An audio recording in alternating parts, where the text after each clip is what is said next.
الذین آمنوا ما لکم اذا قیل لکم انفروا فی سبیل اللہ اثاقلتم من الارض ارضیتم بالحیاة الدنیا من الآخرہ فما متاع الحیاة الدنیا فی الآخرۃ الا قلیل الا تنفروا يعذبكم عذابا أليما ويستبدل قوما غيركم ولا تضروه شيئا والله على كل شيء قدير صدق الله العظيم. میرے محترم بزرگوں، بھائیوں اور دوستوں، اللہ کے دین کا اور دین کی محنت کا دنیا میں کوئی بدل نہیں ہے. آپ بتلاؤ رتنا گیری والوں، ایمان کا بدل کیا ہو سکتا ہے جس کی یہ محنت ہے؟ اس کا بدل دنیا میں ہو کیا سکتا ہے؟ اس لیے کہ دنیا کا نفع تو آدمی کی موت پر ختم ہو جاتا ہے. آپ دیکھتے نہیں میرے بزرگوں، آدمی کی بس جان کیا نکلتی ہے، ساری نفع کی شکلیں دھری کے دھری رہ جاتی ہیں. اگر اللہ کسی کو یا آپ کے پورے رتنا گیری کا مالک بھی بنا دے، یہ نفع کب تک اٹھائے گا؟ موت تک. موت پر ساری نفع کی شکلیں وہ سب دھری کے دھری رہ جاتی. آپ دیکھتے نہیں بزرگوں، رتنا گیری والوں، مرنے والا کتنا لاچار اور مجبور اور بے بس ہو جاتا ہے کہ اگر موت پر اس کا منہ کھلا ہوا ہے، اللہ کی قسم اس کو بند نہیں کر سکتا، آنکھ کھلی ہوئی اس کو بند نہیں کر سکتا، اس پر اگر کوئی مکھی بیٹھ جائے اس کو اڑا نہیں سکتا. اور پھر لوگ کیا حشر کرتے مرنے والے کا، اس کے بدن کے کپڑے نکال دیتے، ہاتھ کی گھڑی، پیر کا جوتا، آنکھ کا آئینہ سب نکال دیا جاتا. اور بزرگوں اتنا معمولی درجے کا اس کو کپڑا پہنایا جاتا ہے. دکان پر جاؤ وہ کپڑا خریدنے کے لیے تو دکاندار کو کہنا پڑتا ہے، بابا اللہ کے بندے اتنے بھاری بھاری کپڑے ہم کو مت بتا، ہمیں تو میت کا کپڑا چاہیے، کفن کا کپڑا چاہیے. پوچھتا ہے وہ اللہ کسی کی ڈیتھ ہو گئی کہ کوئی مرا کیا بولے. اور وہ جو نکال کر دیتا ہے نا کپڑا، اتنا ہلکے قسم کا، اتنے معمولی درجے کا بزرگوں کپڑا ہوتا ہے کہ اگر آج ہم کو اور آپ کو کوئی ہدیہ کہہ کر، تحفہ کہہ کر، گفٹ کہہ کر پیش کرے نا کہ بھائی صاحب یہ کپڑا آپ سلا لو، میرے بزرگوں رتنا گیری والوں، شاید ہی ہم میں سے کسی کی طبیعت اس کو قبول کرنے کے لیے آمادہ ہو. لیکن عجیب بات ہے، صدر صاحب، چیئرمین صاحب، سیکرٹری صاحب، ڈائریکٹر صاحب، ایم ایل اے صاحب، ایم پی صاحب، میرے بزرگوں کوئی مائی کا لال کیوں نہ ہو، لوگ مرنے والے کو اسی کپڑے میں لپٹ کر قبر کے حوالے کر دیتے. او بھائی صاحب تم جانو تمہارا کام جانے، ہماری تمہاری رشتہ داری ختم. میرے بزرگوں لے کر گیا کیا یہ اللہ کا بندہ؟ دعوے کیسے کرتا تھا، میرا فارم ہاؤس، میری فیکٹری، میری دکان، میری تجارت، میری ملازمت، میری بیوی، میری بچی. اللہ کی قسم دنیا سے گیا، پوٹی کوڑی بھی اس کے ساتھ قبر میں سب چاہتی نہیں، یہ ساتھ ہے. یہی سرمایہ ہے میرا تمہارا، جس کی بنیاد پر، جس نسبت پر یہ مجمع جمع ہوا ہے، یہی اثاثہ ہے. یہ میری تمہاری پوچھ ہے. دیکھو یہ مجمع اللہ اس کے رسول کی نسبت پر جمع ہوا ہے. سب کو پتا ہے یہاں کوئی اپنا ستکار ہونے والا تھوڑی ہے، بلکہ زمین پر مٹی میں بیٹھ کر بات سننا پڑے گی. کھانے کا وقت ہے تو آن لائن لگا کر فون پر کھانا پڑے گا. لیکن یہ جس نسبت کو لے کر آیا ہے، اللہ کی قسم دنیا میں اس سے بڑی کوئی نسبت نہیں. اللہ اس کے رسول کی نسبت سے بڑی نسبت اور ہو کیا سکتی.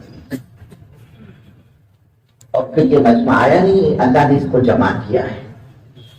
اور آدمی اتنا مجبور، اتنا لاچار، اتنا بے بس ہے، یہ سبحان اللہ کے دو بول اپنے مرضی سے بول نہیں سکتا. یہ زبان کھلتی نہیں، یہ تو کھلوائی جاتی ہے. یہ قدم اٹھتے نہیں بزرگ، یہ تو اٹھائے جاتے ہیں. اور پھر یوں ہی یہ مجمع جمع نہیں ہوا کہ مہینہ، 2 مہینہ، 6 مہینہ پہلے رتنا گیری والوں کو کہا بابا تم اپنی ضلع والوں کو جوڑو، کرلا اور راجوڑا اور فانسوب اور گورپ اور پاوت اور ناٹا سب کو جمع کر لو. اور یہ جمع ہو گیا، ایسی بات نہیں ہے.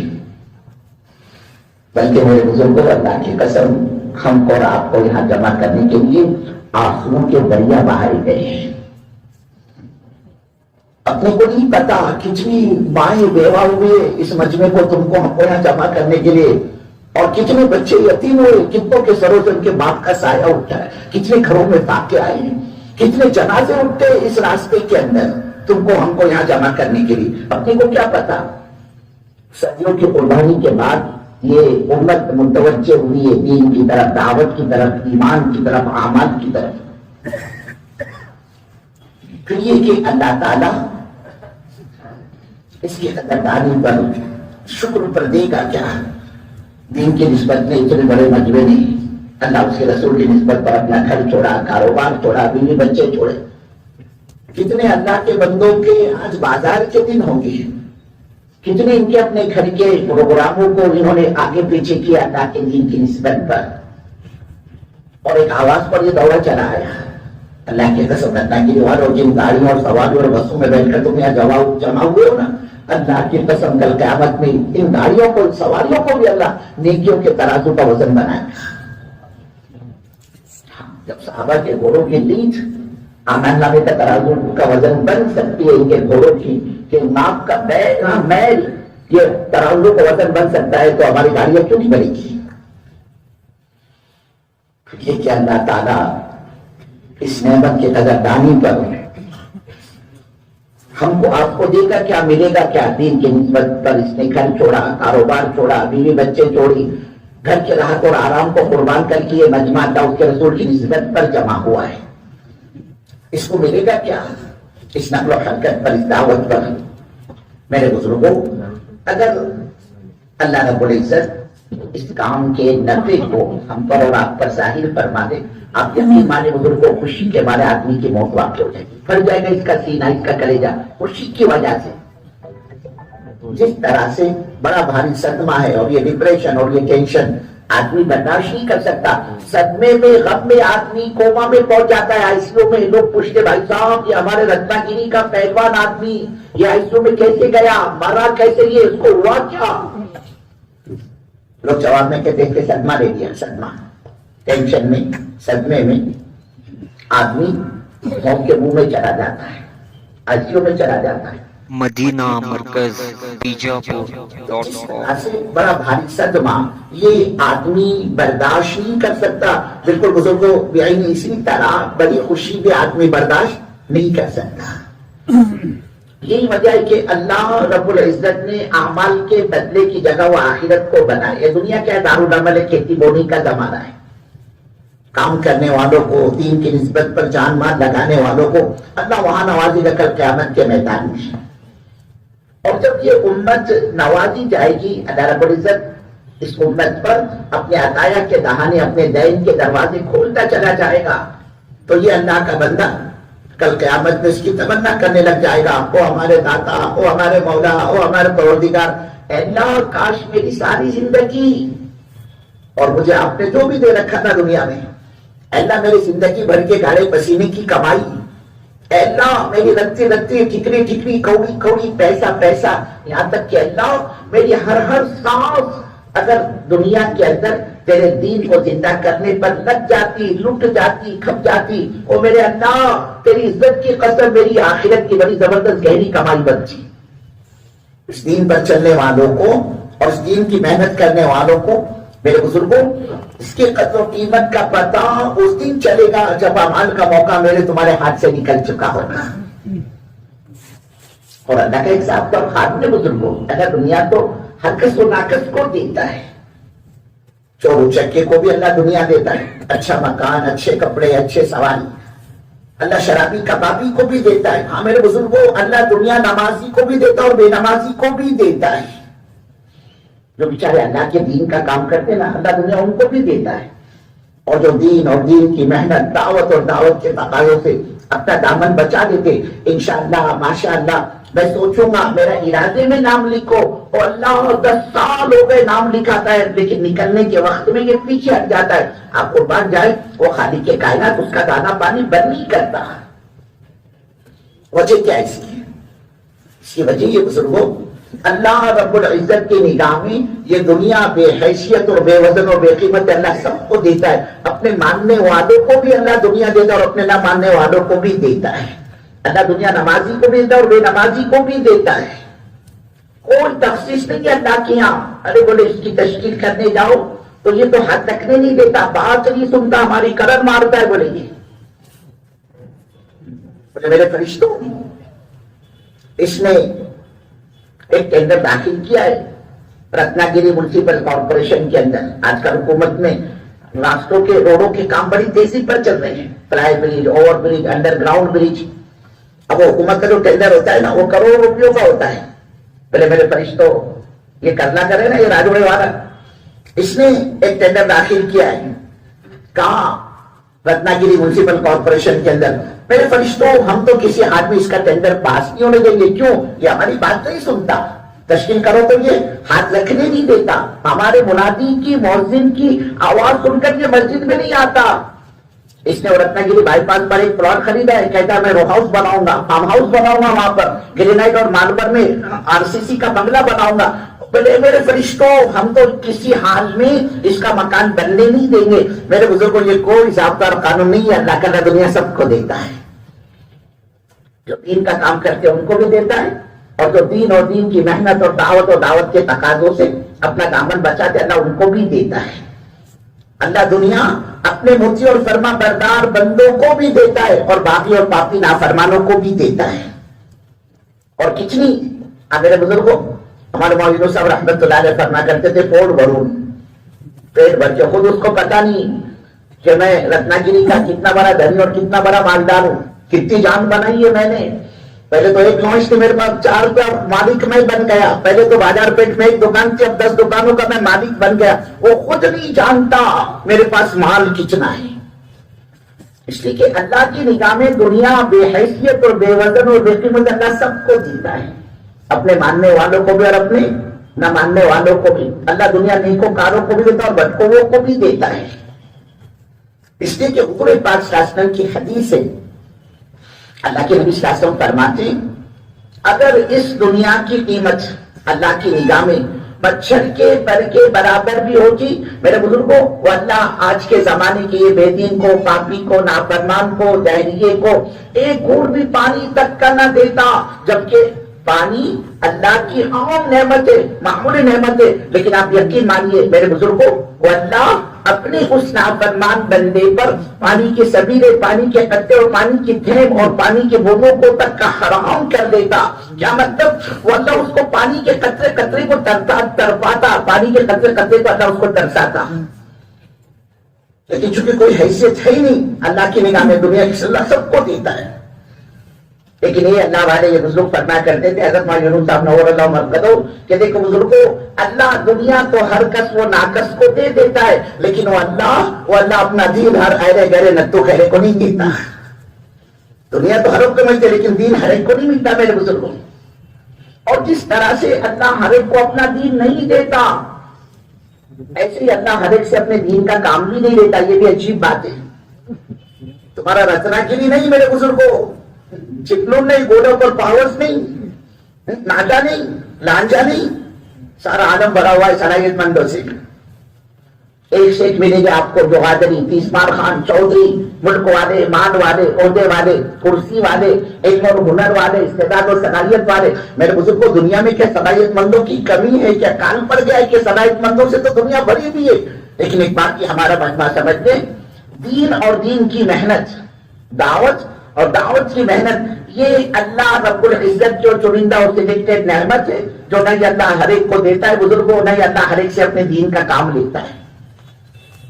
جب اللہ اپنے کسی بندے کو نوازنا چاہتا ہے اپنے مخصوص خزانوں سے, جب اللہ کسی کو کچھ دینا چاہتا ہے, یہ سمجھتے جب اللہ اپنے عطایا کے دہانے, اپنے دین کے دروازے اپنے بندوں پر کھلوانا چاہتا ہے, جب اللہ بزرگوں اپنے کسی بندے سے محبت کرتا ہے, پھر وہ اللہ اس کے بوریے بسترے اٹھواتا ہے, وہ اللہ اس کو در در کی ٹھوکریں کھلواتا ہے, وہ اللہ اس کو گھر سے بے گھر کرتا ہے. کیا مطلب؟ وہ اللہ اس سے اپنے دین کا کام لیتا ہے. اس کی یہ بڑی نعمت ہے اللہ کی, اور اللہ کا قانون ہے, اللہ کا ضابطہ ہے. جب بندہ اللہ کی نعمتوں کی قدر کرتا ہے اللہ اپنی نعمت کو بڑھاتا ہے. لیکن شکرتم لازیدنکم, تم قدردانی کرو اپنی نعمت کو بڑھائیں گے. نعمتوں کا بڑھنا کیا ہے؟ اللہ تعالیٰ دین پر چلنے والوں کو دین پر استقامت دے گا. کیسے حالات, کیسے ناگواریاں, اس کے سامنے کیوں نہ آ جاوے. یہ دین سے سمجھوتا نہیں کرے گا, دین کو چھوڑے گا نہیں کسی حال میں کسی قیمت پر. اللہ کا دن اس کا محبوب بن جاتا ہے, اللہ کا دن اس کا مقصود بن جاتا ہے, اللہ کا دن اس کا مطلوب بن جاتا ہے. اور یہ نعمت اللہ قدردانی پر دیتا ہے. یہ نعمت اللہ رب العزت بندے کی قدردانی پر دیتا ہے کہ اس کو دین پر استقامت ملتی ہے. دنیا کے حالات سے متاثر ہو کر یہ دین کو نہیں چھوڑتا. اور دوسرا جو نفع اس کے سامنے اللہ لاتے ہیں کہ جس دن اس دین پر چلنے والے کا اور دین کی محنت کرنے والے کا جنازہ اٹھے گا, وہ انشاءاللہ اللہ کی ذات سے امید ہے وہ ایمان کی حالت میں اس کا جنازہ اٹھے گا. میرے بزرگوں, کھاتے کماتے مر جانا کوئی کمال تھوڑی ہے. ساری دنیا مر رہی ہے, جس پر ہاتھ رکھو بابا کیوں اتنا تھکا رہے ہو اپنے آپ کو, تو کیا کہے گا وہ کمانے کے لیے. کھانا کھا کیوں رہے ہو تو کہتا ہے کمانے کے لیے, اور کما کیوں رہے ہو تو کہتا ہے کھانے کے لیے. تو کیا میرے بزرگوں ہماری آپ کی زندگی کا مقصد پیٹ کا بھر لینا ہے؟ وہ تو جانور بھی کہیں منہ مار کر اپنا پیٹ بھر لیتا ہے. ہم نے اپنے پیٹ بھرا تو کون سا کمال کیا؟ کمال تو یہ کہ آدمی دنیا سے اپنی زندگی بنا کر جائے اور مستقل گھاٹیاں جس سے انسان کو گزرنا ہے. مستقل گھاٹیاں, یہ دنیا کے مسائل, یہ 10x10 کے مکان کا مسئلہ, تن چھپانے کے لیے کپڑوں کے جوڑوں کا مسئلہ, میرے بزرگوں سے ڈھانکنے کے لیے یہ چھت کا مسئلہ, یہ کوئی مسئلہ نہیں ہے. اور اگر ہے تو موت پر آدمی کے سارے مسائل ختم ہو جائیں گے, کوئی مسئلہ اس کا باقی نہیں رہے گا. اصل مسئلہ میرا اور آپ کا وہ آخرت کا مسئلہ ہے, موت کا مسئلہ ہے, نجات کا مسئلہ ہے, سکرات کا مسئلہ ہے, اللہ کی عدالت کی پیشی کا مسئلہ ہے. دنیا کیا ہے میرے بزرگوں, لاکھوں کروڑوں انسانوں کی تو گزر گئی, اور اس وقت میں لاکھوں کروڑوں انسانوں کی گزر رہی ہے. اور جس دن میری اور آپ کی آنکھیں بند ہو جائے گی, جتنے بچے کے لاکھوں کروڑوں ان کی بھی گزر جائے گی. اس وقت میں مسئلہ 10x10 کے مکان کا نہیں ہے, ایک بارش کے پیٹ بھرنے کا نہیں ہے, تن چھپانے کے لیے کپڑے کے جوڑوں کا نہیں ہے. نکاح ڈالو, دنیا میں کتنے ایسے اللہ کے بندے آپ کو ملیں گے. یہ بڑے بڑے شہر ہے, آپ کا بمبئی ہے, اس طرف میں جاؤ گے تو ادھر کو بنگلور ہے, اس سے آگے جاؤ گے تو چنئی ہے, مدراس, ادھر جاؤ گے تو کلکتہ, اس طرف دہلی ہے. سینکڑوں ہزاروں اللہ کے بندے آپ کو ایسے دیکھنے کو ملیں گے, ان کے پاس رہنے کے لیے ڈھنگ کا مکان تک نہیں ہوتا. پل بنے ہوتے نا بریجز کے نیچے, چوکوں پر, چوراہوں پر, فٹ پاتھ پر ان کی زندگیاں کھپ جاتی ہے. میرے بزرگوں یہ پیدا بھی فٹ پاتھ پر ہوتے, اور ان کے جنازے, ان کی لاشیں بھی فٹ پاتھ سے اٹھتی ہے. زندگی تو ان کی بھی گزر رہی ہے. بہت سے اللہ کے بندے آپ کو ایسے دیکھنے کو ملیں گے, ان کے بعد 2 وقت کے کھانے کا کوئی نظام نہیں ہوتا, ملا تو کھاتے ورنہ بھوکے رہتے ہیں. بہت سے اللہ کے بندے, یہ دنیا کے ممالک کے بعد ایسے افریقہ کے ملک, اب جا کر دیکھو ہفتہ ہو گیا اور حبشی بھوکا ہے, اور اس کی صحت دیکھو گے تو ہم سے کئی گنا بہتر. ایک اگر فائل پھاڑتے نا میرے کو, تم کو پتہ نہیں کہاں جا کے گرے گا, اور 1 ہفتے کا بھوکا ہے, وہ گزر رہی ان کی زندگی.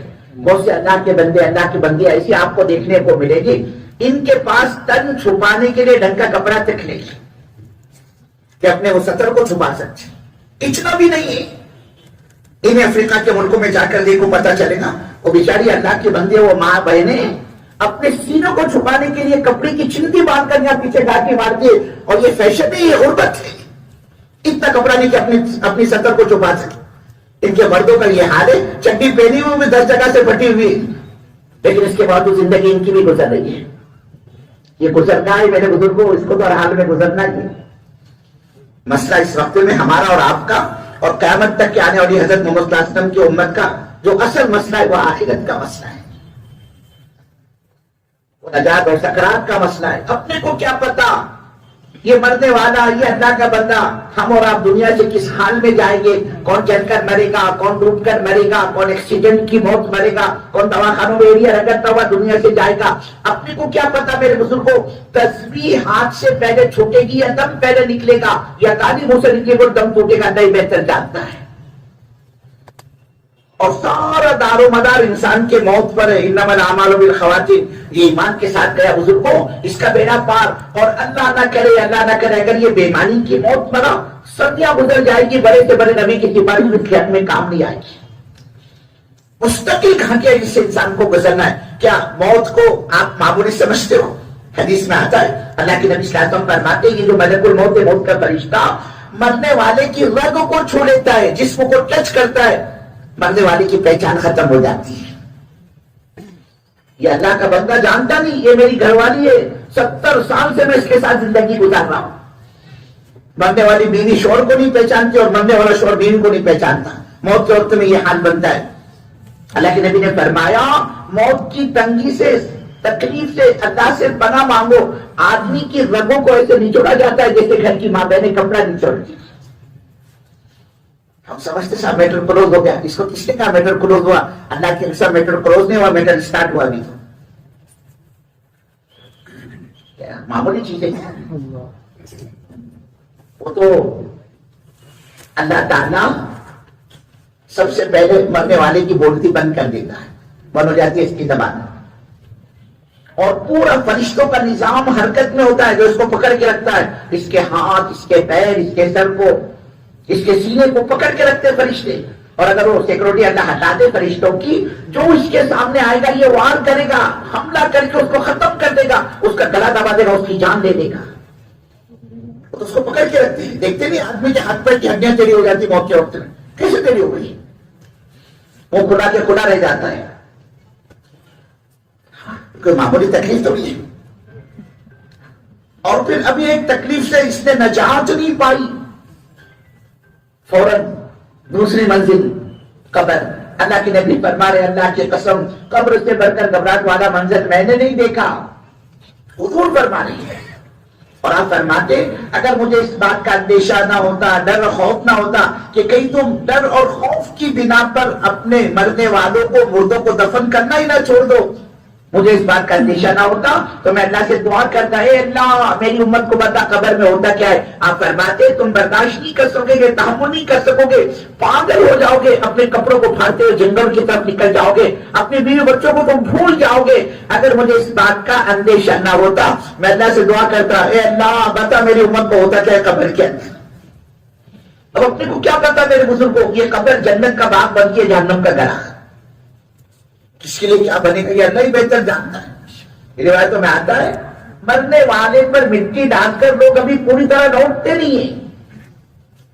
ابھی تو قبرستان میں ہی ابھی باہر نہیں نکلا، صرف پیٹ دکھائی ہے اس نے مرنے والے کو قبر کو، فوراً اللہ کا غیبی نظام حرکت میں آ جاتا ہے. اللہ کے فرشتے پہنچ جاتے اے بابا بول تیرا رب کون ہے، کون تیرے کو دنیا میں جلاتا تھا، کھلاتا تھا، پلاتا تھا، تیرا پالنہار کون، تیرا پرمیشور کون، تیرا خالق کون، تیرا مالک کون. اللہ پوچھے گا، اللہ کے فرشتے سوال کریں گے.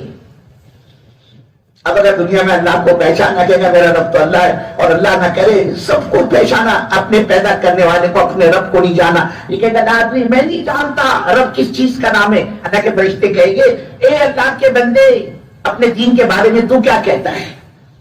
اب اگر دینی زندگی گزاری ہے، سنت اور شریعت والی زندگی اس نے گزارا، یہ کہے گا میرا دین اسلام ہے.